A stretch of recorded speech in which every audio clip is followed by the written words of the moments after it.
प्रस्तुत है फणीश्वर नाथ रेणु का आंचलिक उपन्यास मैला आंचल।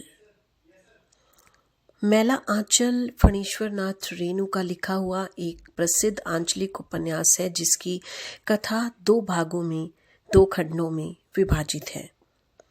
पहले खंड में 44 परिच्छेद और दूसरे खंड में 23 परिच्छेद हैं।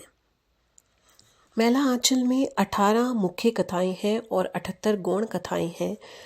इतना बड़ा उपन्यास एक बार में पढ़ना बेहद मुश्किल है, इसीलिए इसकी कथा को यहाँ सरल तरीके से आप सबके लिए प्रस्तुत किया जा रहा है।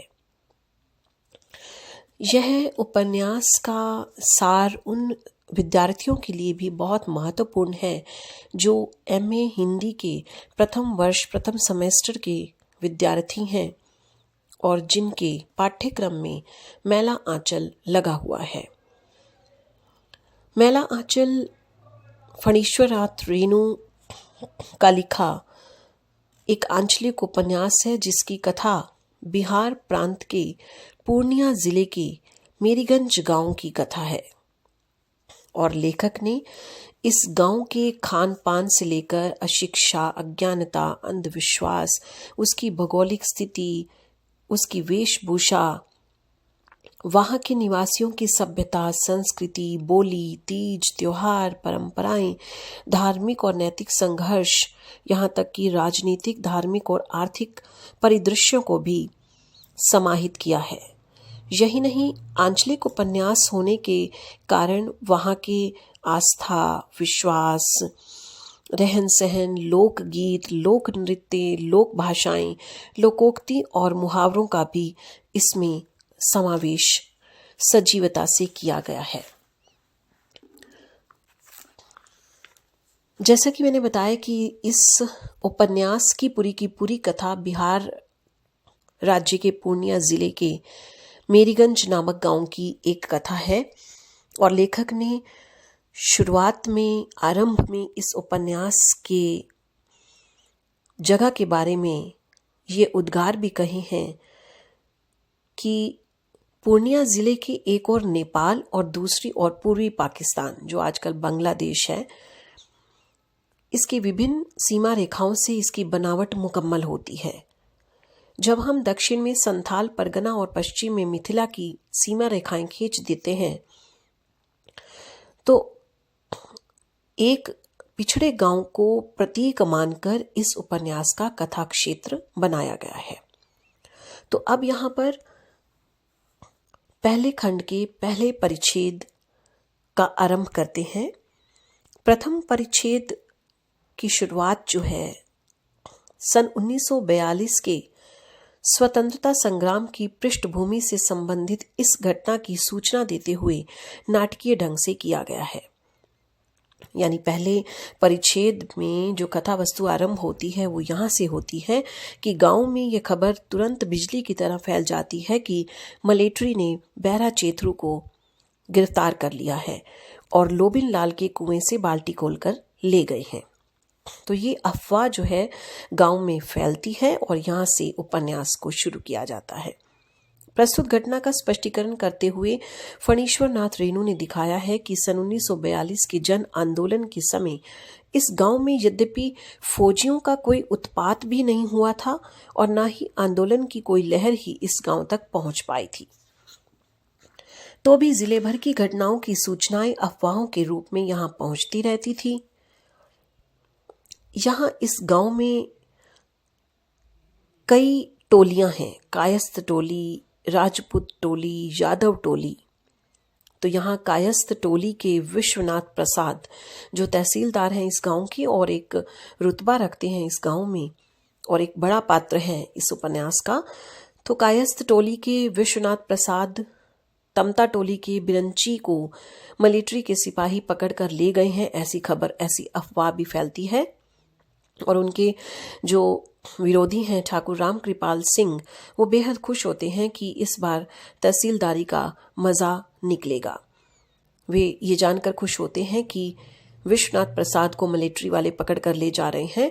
तो ठाकुर राम कृपाल सिंह जो है बेहद खुश होते हुए कहते हैं कि ज़रूर इसने जमींदारी का लगान खाया होगा और अब यह बाबू बड़े घर की हवा खाएंगे।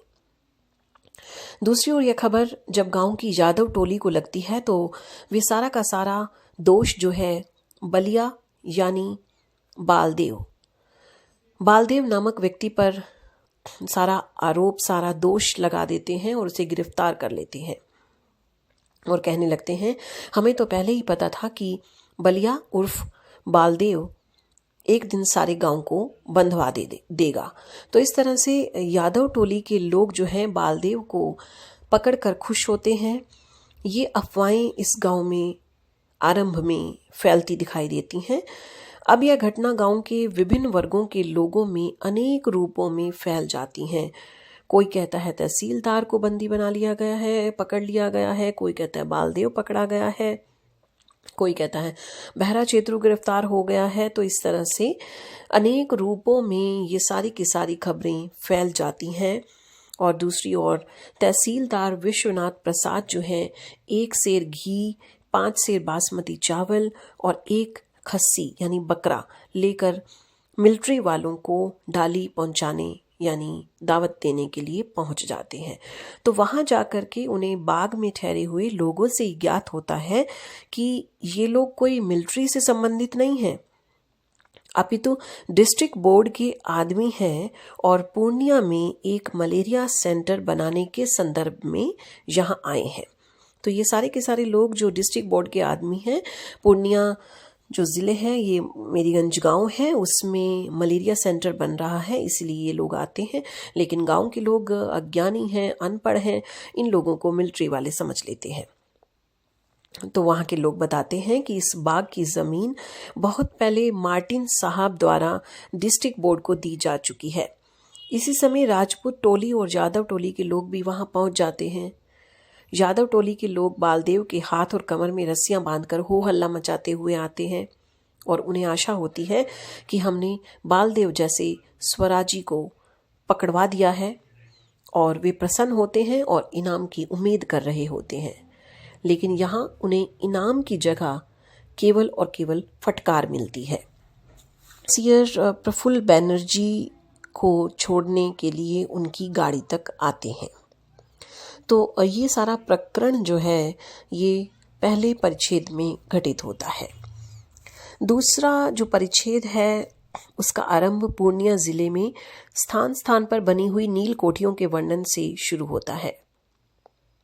मेरीगंज ही एक ऐसा गांव है जहां रौतहट स्टेशन से 7 कोस पूर्व की ओर बूढ़ी कोसी नदी को पार करके जाना पड़ता है। उपन्यासकार ने दिखाया है कि लगभग 35 वर्ष पूर्व जब W.G. मार्टिन ने उस गांव में नील की कोठी की नींव जमाई थी, तभी आसपास के गांव में ढोल पिटवाकर इस तथ्य की घोषणा करवा दी थी कि आज से इस गांव का नाम मेरीगंज हो गया है। इस नए नाम को भूलकर यदि कोई व्यक्ति उस गांव के पुराने नाम का भूल से भी नाम लेता था तो मार्टिन साहब उसे कोड़ों से पिटवाता था। हाँ, मार्टिन साहब जब अपनी परी जैसी सुंदर पत्नी मेम को लाए तो वे किसी कारण बीमार हो गई और जड़ी बूटियों से भी उसका इलाज जो है संभव नहीं हो पाया और 1 सप्ताह के भीतर वो यहाँ चल बसती है। इस घटना के फलस्वरूप मार्टिन ने मेरीगंज में पोस्ट ऑफिस खुलवाने से पहले डिस्पेंसरी खुलवाने पर जोर दिया। वह इलाके से संबंधित अफसरों से मिलकर के डिस्पेंसरी के लिए अपनी ज़मीन की रजिस्ट्री करवाने लगी और उन्हीं दिनों में जर्मनी में कोयले से नील बनाने की पद्धति का आविष्कार हो गया था, जिससे गोरे साहबों की नील की कोठियां बंद हो गई थी।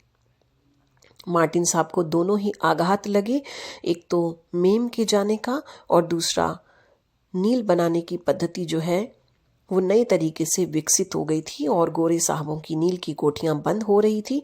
दोनों ही आघातों के कारण मार्टिन साहब विक्षिप्त हो गए और पागल खाने में मार्टिन की मृत्यु हो जाती है। लोग मार्टिन की नील की कोठी को भूतहा कोठी कहने लगते हैं और यहाँ के लोग विश्वास करते हैं कि जो कोई भी मार्टिन के घर की उस कोठी की तरफ जाता है वह जीवित लौट करके नहीं आता है।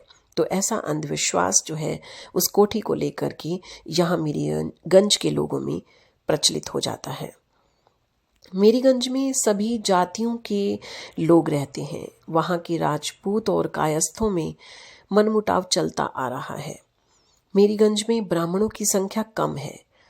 हाँ, ब्राह्मण जो है यहाँ पर तृतीय शक्ति का काम करते हैं। बाद में कुछ दिनों से गांव का यादव दल भी जोर पकड़ने लगता है। यदुवंशी भी हैं। क्षत्रिय द्वारा जनेऊ लेने के बाद गांव के राजपूतों ने उन्हें मान्यता नहीं दी थी। तहसीलदार विश्वनाथ प्रसाद 1000 बीघा की मालिक हैं। उनके पास 1000 बीघा जमीन है। गांव की अन्य बस्तियों के लोग उनके मोहल्ले की और तारीफ करते हुए उनके मोहल्ले को मालिक टोला कहा करते हैं, जबकि राजपूत टोली के लोग उन्हें कैथ टोली कहते हैं। राजपूत टोली के मुखिया राम कृपाल सिंह हैं। उनके परदादा महारानी चंपावती की स्टेट के सिपाही थे, जो काशी जाने से पहले उनके नाम 300 बीघा जमीन कर गई थे। कायस्थ टोला के लोग राजपूत टोली को सिपाहिया टोली कहते थे। यादव टोली के मुखिया का नाम था खिलावन। आरंभ में ग्वाला होता है, किंतु बाद में 150 बीघा जमीन का मालिक बन गया है। तो ये जमींदार लोग हैं। विश्वनाथ प्रसाद और राजपूत टोली के मुखिया रामकृपाल सिंह, साथ ही यादव टोली का मुखिया खिलावन, ये सभी अच्छी जमीन के मालिक हैं। और उपन्यासकार ने स्पष्ट किया है, उस पूरे गांव में यानी मेरीगंज गांव में पढ़े लिखे लोगों की संख्या केवल 10 थी, और जबकि नए पढ़ने वालों की संख्या केवल 15 थी।